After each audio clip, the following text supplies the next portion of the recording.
Well, we went live. I'd normally run an intro that counts down, and as I was chatting and saying, geez, do we have any sound? I went live. So we're now live talking to a bunch of people. So my name is Michael Smith with Teach Construction, and we're here to talk to you. And I'm here today with Nick Starks. And we're going to talk about electrical in general, an electrical apprentice training program. But more specifically, I think in our latter 15 minutes, I want to focus more on EV charging stations and what you're offering for that space, because that kind of fits into some of the career exploration content we've put out and all that kind of fun stuff. So for a little housekeeping, I said my name is Michael Smith, and our organization is Teach Construction. And what we do is create instructional resources for those that teach construction, so typically teachers or training programs. We're doing this project of these series of live streams about careers in construction, but more specifically, green tech construction jobs. And we're doing those in partnership with a program called WORKNOW. So this program right now that we're chatting is being streamed to the WORKNOW employment platforms, social media channels, as well as to our Teach Construction social media channels. So what we really want to see happen, though, is to get you to have questions. Hopefully, as Nick and I are talking over the next 25 minutes, that something might spark something in you and say, hey, I'd like to know more about that. So go ahead into whichever platform you're watching us on, put in the chat and ask a question. Keep it clean because these aren't moderated. This is a two-man show right now. So we're running a stream as well as having a conversation. So, but ask away. Nick is, we're going to go get your background in a second here, but you're an apprentice, you've been an electrician now for 10 years or more, and now an instructor here at the apprentice training program. So let me shut up for a minute and have you talk a little bit about where are we? Not necessarily this room yet, but what's the training center? What's all that kind of stuff, and fill everybody in about it, or fill me in. Yeah, definitely. Welcome everybody. My name is Nick Starks. So, like I say, been in the electrical trade for coming up on 10 years now, and I've been an instructor here for 4. So we're at the Denver Joint Electrical Apprenticeship Training Program. Okay. So we offer an apprenticeship for people training to be electricians. And the joint part of that is that we work in partnership with the IBW, International Brotherhood of Electrical Workers, and NECA, National Electrical Contractors Association. So it's a bunch of different employers that send their apprentices to you guys. Is that close or incorrect? Yeah, essentially. So when someone applies to the training center, we give them a job assignment. Okay. And that job assignment is with a contractor that's a member of NECA, and they use labor from the International Brotherhood of Electrical Workers. Okay. I think that's the simplest way to put it. Great. So you're getting training in a classroom, in the facility. I want to talk more about where we are in a second. But then they're also doing that training or under a journey person in the field. Like Exactly. You're getting both. You're working a full-time job and also attending classes. So it's quite a commitment, but we do like to promote the fact that you're getting both on the job training and skills training in the classroom. So I ended up showing up, 15 minutes late to set up for here. And I didn't even get much of a chance to look around the room we're in, but we're in one of your training rooms, right? So in this one, I see a lot of fire protection stuff behind me. How's this work with a class? Yeah, so for the time being, this is a fire alarm lab. I had the opportunity to put a lot of the components together. We're trying to continue building it out to be more of a building systems lab, building automation, try to have apprentices work on live control equipment. Our buildings, I think, we've got the smart tagline for everything, right? But our buildings are being controlled by various components that help keep the lights on and the temperature comfortable and all that stuff. Fire safety system, if there's a fire, we want to know about it. And so what we've done in here, pretty helpful. Yeah. And it's all kind of happening behind the scenes. I think a lot of people take it for granted. So we've created an actual energized lab where apprentices can come in and work on the equipment and then see it operate as if it was a new installation or something like that. So I think that has a lot of value. A lot of apprentices get excited when you can see it working. Right. So classroom education isn't necessarily just sitting in a classroom listening to you talk to me. You're going to have some, certainly you got to have some of that, but then a lot of it is hands-on in this type of environment. Oh yeah, we try to get a mix, between in class training, textbooks and lectures and things like that, as well as facilitated labs where we have an instructor. It's nice in a lab you can ask questions that maybe you don't want to ask the journeyman you're working with in the field. Sure. You're on the job training. You're there to do a job. Yep. Whereas in the lab, you have a little more opportunity to be curious. And that's the value of apprentice programs, for regardless of what craft you're in. You have an environment like this and a knowledgeable instructor where you can come in, learn the basics of electricity, learn basics of wiring, learn fire control systems. So you learn about it, you read about it, you may watch some videos about it, but you're here in a controlled environment doing it. So you can make mistakes and take time to do it. And then you're taking those skills you learn in the field and perfecting them and doing it over and over and over again so you can do it really well and efficiently. In electrical apprenticeships, it's the same as masonry. It could be the same as carpentry and all sorts of them. But also what I really want to talk about is EV charging. So EV charging stations have been a big thing. There's a lot of new federal money coming out that'll support the industry even more and help stimulate the growth of new EV charging stations and thus more electric vehicles, and the whole thing grows from there. But EV charging stations are really a combination of almost all of the pieces that you do as an electrician, from high voltage, AC power, DC power, communication systems. So you've got to know a lot. Yeah.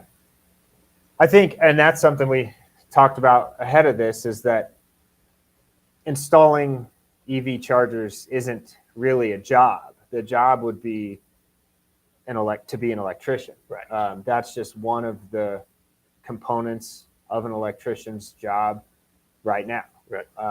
And probably more so going forward. So in your apprentice program, the EV charging station is offered later in the number. So it's a 5-year apprentice program you have for electrical. Yep.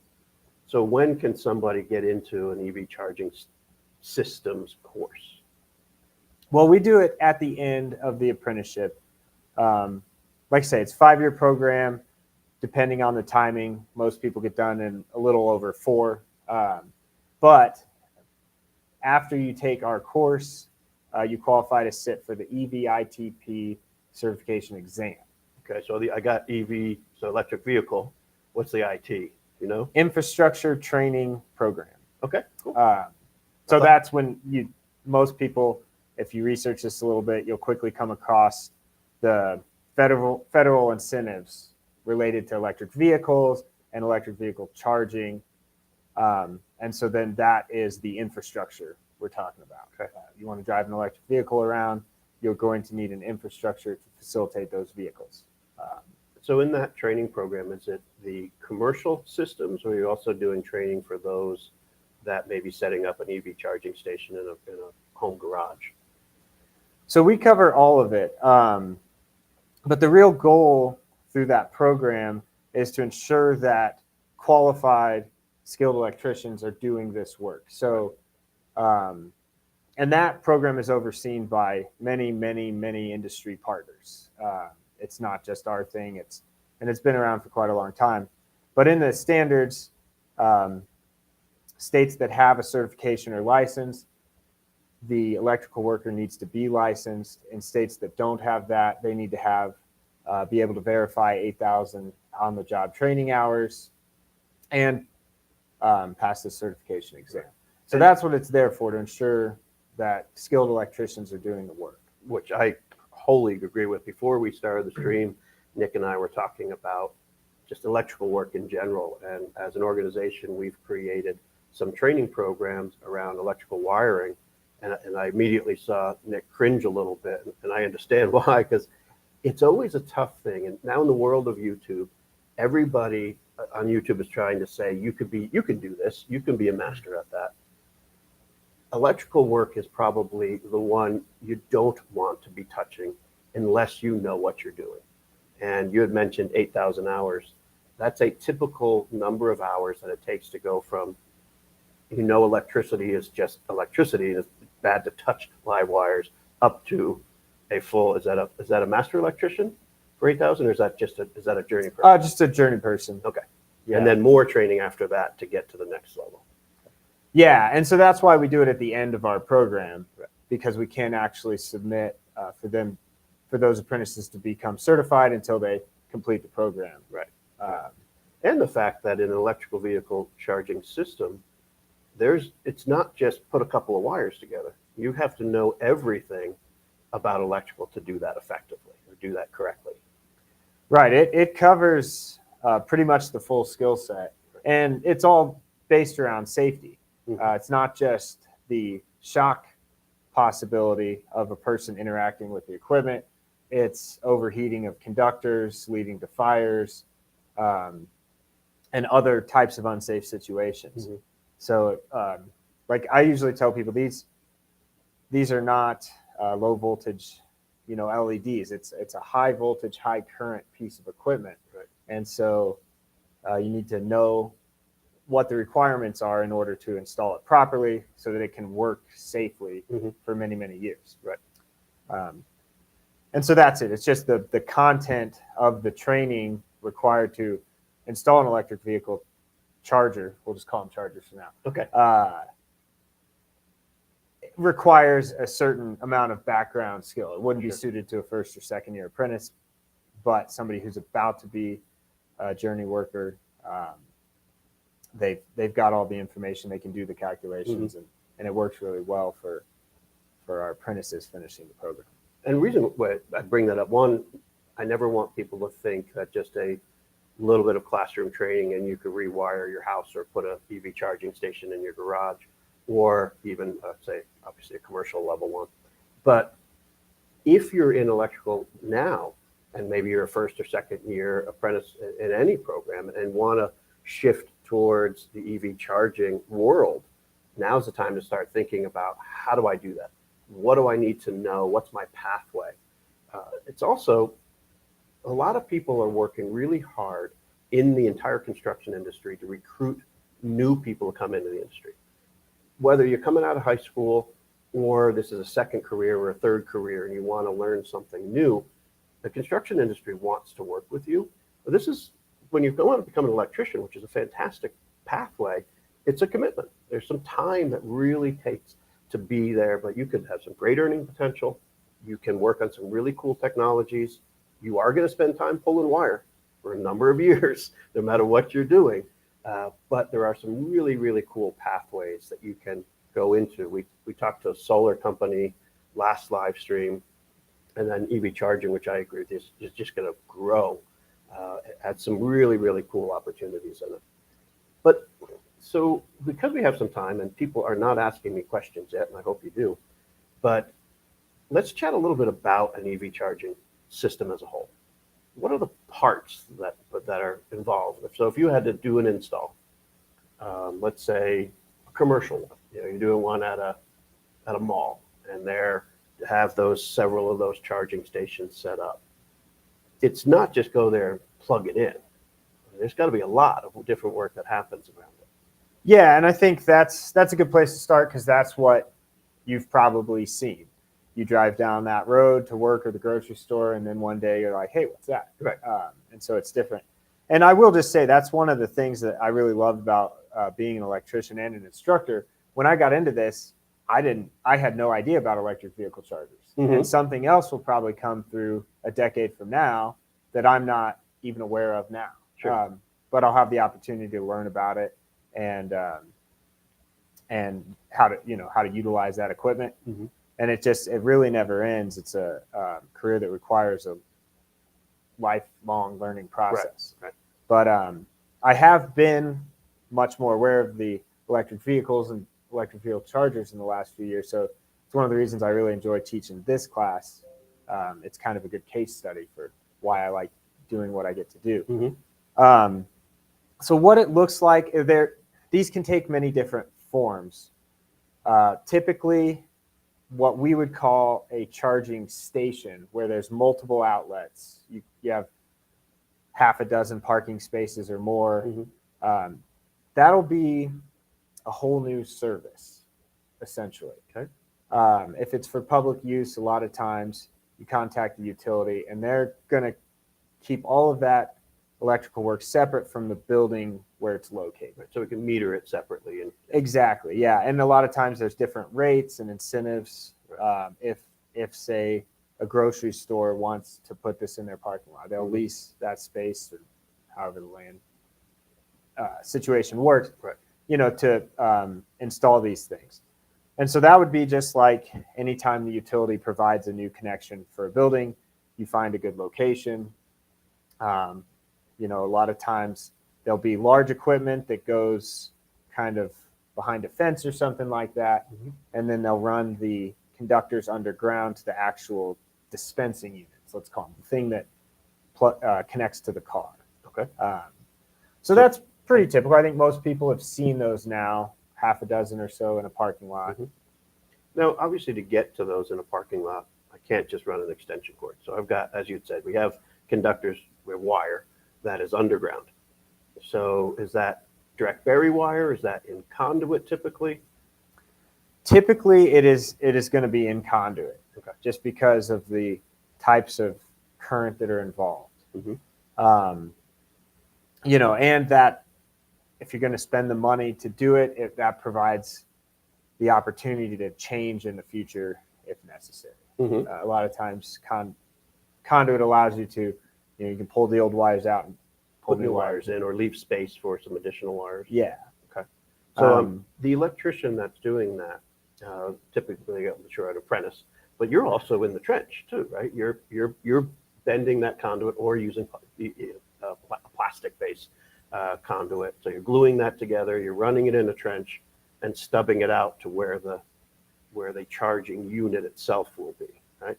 Yeah, I think the best way to visualize that type of installation would be to just think about the light poles that are in parking lots already, where everybody's pretty accustomed to that, and that's how we do those. You dig a trench, you install the PVC conduit in there, you pull the wires through, they come out of the ground, and then the equipment, the light pole or the vehicle charger, mounts to a base, like pedestal mounted. Right. So now obviously you have a bunch of different trade work there. So someone dug a trench. Someone's running wire in that trench, backfilling that trench, and then you've got to set typically the charging station that might be on a concrete pier. Is the electrical people, are they doing the concrete too, or are you bringing in a separate craft to come do the concrete and then you come back in? In some cases, it really just depends maybe how many there are. If it's just one or two, I could very well see the electrician doing that. If the customer wanted a nice finished look, then you'd want to hire a concrete finisher to do that. But we do our own light pole bases all the time, because they just need a rough finish. Right. So what I'm getting to is even in electrical, you're doing other craft. You're doing other trades. Oh yeah, You're not just pulling wire all the time. And you're using conduit. You're in a hole. You're in a trench. You may be building a form, setting heavy charger, and then doing all the rest of the wiring. Yeah, and that's important. I don't want to step on any toes. There are lines of demarcation, if you will, between the trades. Sure. But if it's a piece of electrical equipment, then the electrician has oversight of the components related to installing that equipment, which would be the trench, the conduit, the base that it sits on, and all that. And then if they decide to, we could have an excavation company dig the trench or whatever. And again, depends on how many units you're doing to see how much work it is. Yeah, that's all outside the scope. Yeah, each trade has their own work, and it's important to let those trades do their components. But you definitely do build a rounded skill set, regardless of what trade you're in. You're going to learn about other trades because they overlap to a certain extent. So you're putting in the charger. You have to wire that in, obviously. So is that all high voltage wiring that's typically coming into those? Or what I should ask, So I what think, voltage are they? Yeah, I think this is a good time to distinguish between the different types that are out there. So if you need to charge an electric vehicle, they come from the factory ready to plug into just a regular receptacle that you have at your house, 120 volt, 20 amps. It'll just take a really long time to charge it. Right. So they have, and they call that level 1 charging. They also have what's called level 2 chargers, which are still AC, alternating current, but it can provide more power, so higher voltage. So they usually higher at 240, or are they higher than that? Typically 240, because a lot of the companies that manufacture these things are selling them. You can install it in a person's home or a business. Okay, so 240 volts could be someone's dryer. It often runs off of 240, or an oven in some cases. Yeah, that's a great example. The load is very similar to a dryer. Right. And they even make them that just plug into a standard dryer receptacle. Okay. The round ones, so you don't plug the wrong thing in. Right. Yeah, they're configured in such a way that you can't mismatch voltages and such. So you could just put one of those in your garage, and that's how they do it at home. And they call that level 2 charging. So you could typically charge a vehicle in 3 to 8 hours. Right. And I think when you're out there driving around, what people are seeing, what I more and more I'm seeing them called charging stations, similar to a gas station, right? Okay. These are DC fast chargers in most cases. So it's kind of important there. I mentioned AC and I mentioned DC. So the type you would have at your house takes a few hours to charge your car. That's not really a charger at all. The electric code calls it supply equipment, electric vehicle supply equipment. The charger is built into the car, the vehicle. And so all those do, it's like a heavy duty switch. They provide 240 volts of alternating current to the vehicle. The charger on the vehicle then takes that voltage and converts it into a DC current that the batteries can use. Okay. So that's, again, it's just easy to call it a charger, so people do. Right. But that's a lot different from how these fast chargers work. They are providing direct current straight to the batteries in the vehicle. So that's the big plug that you're plugging right in. Yeah.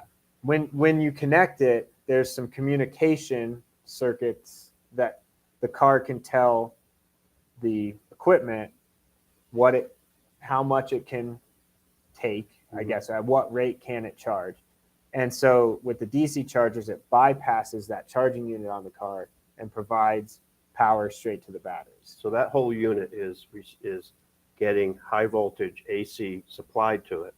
It's converting into a DC and then sending that DC into the car by, like you just said, bypassing the charger. But is that sending it at a much higher current? Because it's still, I don't know what the car runs off. Is it 12 volt, 24 volt, 36? It depends on the manufacturer. manufacturers, all types, but what they're moving towards is higher voltages. Oh. The more voltage, more power, essentially. And electrically, it's related to the higher the voltage is, the lower the current is, which means we don't need such big wires. Got it.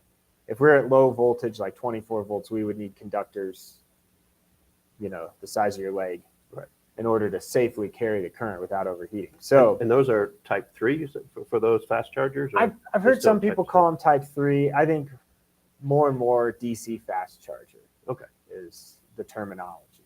Now, I know I was sending us down a kind of a lane, probably more because I wanted the edification on some of the chargers, but also for those that are watching now or later, if anything that we were talking about you find interesting, that's a good clue to say, let's find out some more and we figure out how I can get some other training. But speaking of that, what made you get into electrical? So I'm going to call an audible and shift to more back to you. Yeah, absolutely. I think that covers kind of the different types of chargers and things like that. My last point on there is they have the vehicle architectures upwards of 900 volts. Oh, so it's a lot. That's a lot. And that won't just tickle if you touch the wrong wire. Right. And as high as 500 amps. So it's amazing how much power they can deliver in such a short amount of time to these vehicles. And that just comes back to the qualified aspect. It's why we want to cover that in all the training. Right. It's why, as part of the infrastructure, a lot of the jobs are saying we want people with this EVITP certification, because that way they can ensure the crew installing it is trained. Right. They And know then ultimately the consumer who's using it is safe because it was yeah. done right. Yeah, I was always told, like, just think about the fact that your grandmother also is going to be using this Sure. to refuel, in a sense, her car. Right. But it's also comes back around to what did get me into electrical training, or why did I want to be an why'd you choose electrician electrician in at the all? first place? Yeah. I was interested in renewable energy, right? I thought a lot of these new quote unquote green technologies would be really interesting to learn about. And I'm sure, like some people watching, I wanted to get into it. And so I think it's important, other parts of the renewable energy landscape have a lot more components to their installation or job. Mm-hmm. Whereas with the vehicle chargers, it is pretty much an electrician's job. Mm-hmm. So yeah, I know in some of your other webinars, you talked about other roles you could have, an electrician just being one of them. Right, like solar installer. You don't have to be an electrician to do it until you get into the box or connecting into the cabinet of the house. Sure, yeah, but there's a lot of parts of that build that aren't related Mm-hmm. to electricity. So I was curious about that, and honestly, I think I was. Well, I tell a painter one time told me this. I said, "How'd you get into this?" And I said, "Well, I needed a job, and they were hiring." Right. So there's a little bit of that going on, but I found a training center that said they offered some, at the time, I don't know what it was, but some kind of green energy certification. Mm-hmm. And that got my foot in the door. Turned out it was an apprenticeship program run by the IBW. And IBEW stands for what, for those who don't know all of our acronyms? Oh, the International Brotherhood of Electrical Workers. Okay. And so, yeah, it was a registered apprenticeship just like this one here in Denver. Mm-hmm. At the time, I was in Indianapolis. And so all across the country, NECA and the IBW pool their resources to operate these electrical training centers. So the training you got in Indianapolis also qualified for, you didn't have to redo it when you got to Denver. Right. That was pretty fortunate. Okay. Not every training center will take someone from another training center, but here in Denver, they had some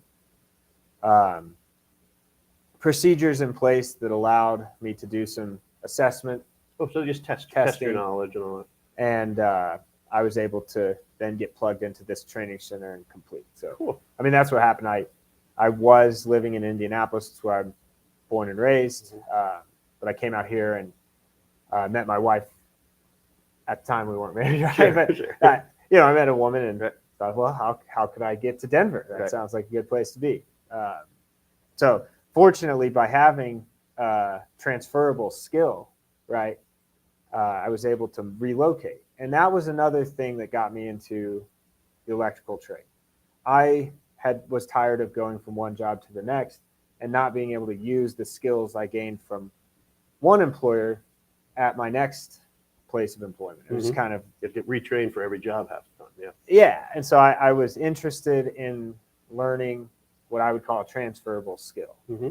I actually did go to college and I completed my degree and everything. I just wasn't finding that to be as transferable as I thought it would be, and I liked it. I'm a pretty active person. I like being outside. I really like knowing how things work. Right. And so it's just kind of a lot of things came together for me that made it an enjoyable path. So if somebody watching, listening to you and say, that's me. That's what I want to do. I'm tired of having to learn everything of every new job. I want a career that has transferable skills. Whether they're in Colorado or not, maybe they want to move here. How do they get into one of your classes? How do I take that desire to be sitting with you and learning and getting a job out in the industry? Yeah, you've got to come and apply, right? Like a lot of things, you can't do it if you don't try. So I think we've got the banner going across the bottom. It is. I was just checking. So the website right there. Yep. So now you can just do the application right online. You can obviously come down and talk to somebody here at the training center in our office. They'll be happy to answer questions for you. But we do the applications online, and it's a bit of a process depending on what your background is and things. But it's just pretty basic. You need a high school diploma or equivalent in order to apply. You've got to show that you took algebra while you were in high school, so you need to get a record of your transcripts. Okay. You don't have to have taken algebra in high school. You can show that you took a math class somewhere else that qualifies. But basically, once the application's filled out, then we bring you in to do an aptitude test, just basic math skills and reading comprehension, because we want to find out if people are going to be able to handle the classroom side of this program. And then the last part of that is an interview. So it takes some time to meet all these steps. But if you get accepted into the program, then we give you a job assignment. And there's a whole host of contractors that you might work for. So I don't know if it's on the screen, but if you go to IBW Local 68 website, you can find there all of the contractors that use Local 68 labor. And so you can go out to work with any one of those contractors. So once I get accepted to the program, I'm coming to this facility. We're off of I-25 and 58th roughly. Great training facility here. Lots of room for parking. I was able to park my truck, no problem. So easy access to some public transportation also if you want to take a little bit of walk off of 58. But what am I doing? Am I right in the classroom? Just no offense, but are you going to be boring me just giving me lectures, or explain a little bit about what I'm going to do as a training program? Oh yeah, we do a combination of what I would call some self-paced learning, computer mediated learning, as well as in-class instruction. We do the labs, right, where we bring the apprentices in for instructor-led hands-on training. And we also do some of our classes online. And a lot of times we give apprentices the option, as well as they're performing well in the program, they can attend class from home or come into the classroom if they choose to. So it's a wide variety of things. It's different components that you might have to complete on your own, things in class. So there's some lecture, definitely books you've got to read. And we do a combination of skills-based training, hands-on testing, as well as just what I would call traditional. You got to quiz me on a voltage calculation or something like that. Okay. Yeah. I did see a question come through here. What are the requirements for employment in the electrician profession? So I'm not sure where you're located, the person who posted that question, but in the States, every state has a licensure for electrician, right? Not every state, and don't hold me to which is which. Okay. I know, for example, Indiana, we did not have a license. Okay. But you had to prove a certain amount of field hours, I'm assuming. There's some sort of training. Most states have an electrical licensing program. Or it'll be a local thing. Right. Each county. So the bottom line is what requirements? It's education. You've got to learn about the tools, materials, and electrical theory and how to apply that to a safe construction environment to protect yourself and to protect those that are going to live and use the product that you've helped make. So a lot of it is training. And a lot of this stuff, though, you can start with getting yourself, you mentioned algebra. If you're not comfortable, took algebra in high school a while ago, refresh those skills. Use things like Khan Academy or online resources. Get yourself comfortable with some basic calculation. Most of the work from a math area is not a huge amount of math, but you have to know how to do some basic things or look up Ohm's law. Ohm's law is a basic algebraic expression and the relationship between current, voltage, and resistance. Great thing to know. You're going to teach it, but hey, I would say a great thing to know ahead of time. I can understand some of that and understand how to apply that theory to a practical application. So education is our biggest thing to say, get some of that. Yeah, and I think, like we require physical, just being physically able, no matter where you're at here in Colorado, you register for an apprentice license, right? And so that shows I'm not a skilled trained electrician yet, but I'm working with someone who is. And so Colorado has those regulations in place. And how many journey people to an electrician? I'm sorry, to an apprentice? Is that a one-to-one on a lot of jobs, or is it a journey person maybe helping train in the field 10 people? That really depends on the locality. So Denver has their requirements, which don't hold me to this, but I believe is one-to-one. Right. I would like to see it be a few journey people to one apprentice, but one-to-one is pretty standard. What was leading towards with that, and as Nick rightly pointed out, I think Denver is one-to-one, but I think each jurisdiction is different. The point is, after you leave the class with Nick on a particular topic and work in a lab, you're in the field, but somebody is helping you. They don't expect, hey, we taught you about some electrical fire systems, go do it. You are doing it, but you're doing that under the supervision and working with a journey person who was in your shoes maybe 2 years prior, 5 years prior, whatever the number might be. So it's really important that you're being supervised. Right, you're being supervised, and it's a great opportunity to learn while you're getting paid, and do your job. And as you learn more, you get paid more, which is really the main goal. Yeah, and like with an electric vehicle charger, the apprentice might be the one with the shovel in their hands. Maybe you've got to remove a little more material to get the conduits to the right depth or something like that, and helping them pull the wires in. Whereas the electrician, the journeyman, is the one making the final connections, right? But Torquing the wire. You put your time in, you do your job, you learn it, then you're doing that in a few years, and somebody's helping you. And as you progress through the process, that's just how it works. We are over time, and I want to make sure that we covered some of the things. We talked about your pathway.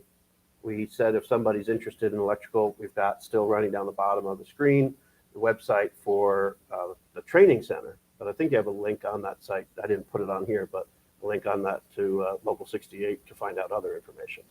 Yeah, and there's a little bit of information on the website about pay and things like that. But for more details, we really want people to come in, talk to somebody in the office.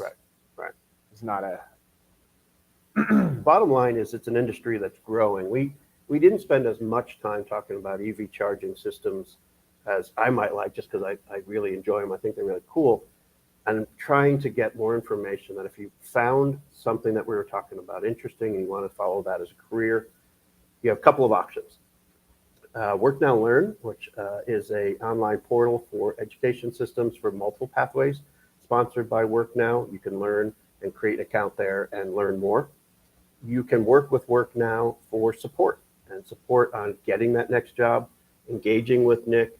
There are programs for tuition assistance and some other support as you're entering into the construction industry. Point being is you're not in this alone. The industry wants new people to come into it, learn how to be an electrician. Everything from house wiring, commercial wiring, to EV charging systems, solar systems, big solar farms, all sorts of things are running electrical current through a wire, and you've got to be an electrician to learn how to use those and to do those properly. What can you throw out to somebody who may be final thoughts of interested in this industry? Yeah, I mean, I've seen from a few different sources that the demand for electricians that they'll need about double in the next 10 years. Okay. Which is a short period of time. So it makes it a great time to get into it. I'm really thankful that I got into it.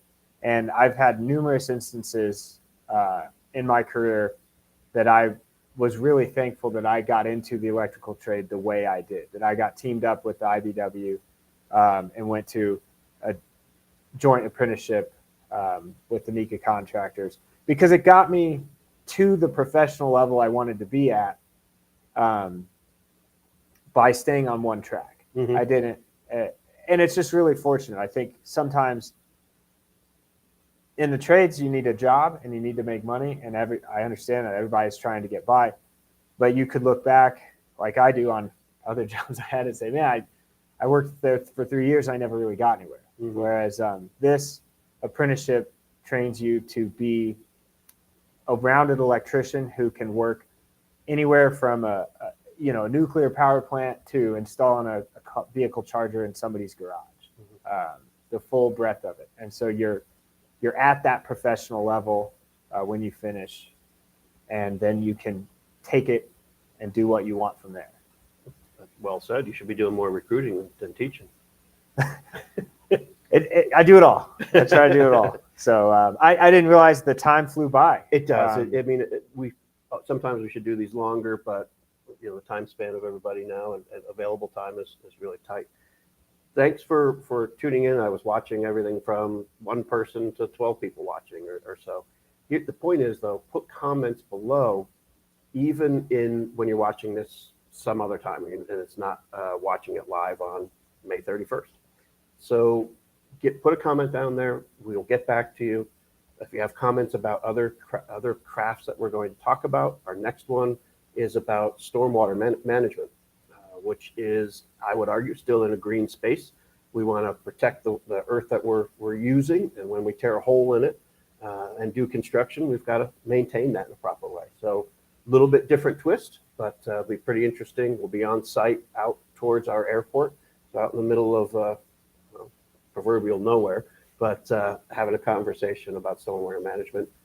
Look into WorkNow Learn, look into WorkNow, look into Nick and training program, and hopefully you decide to become an electrician.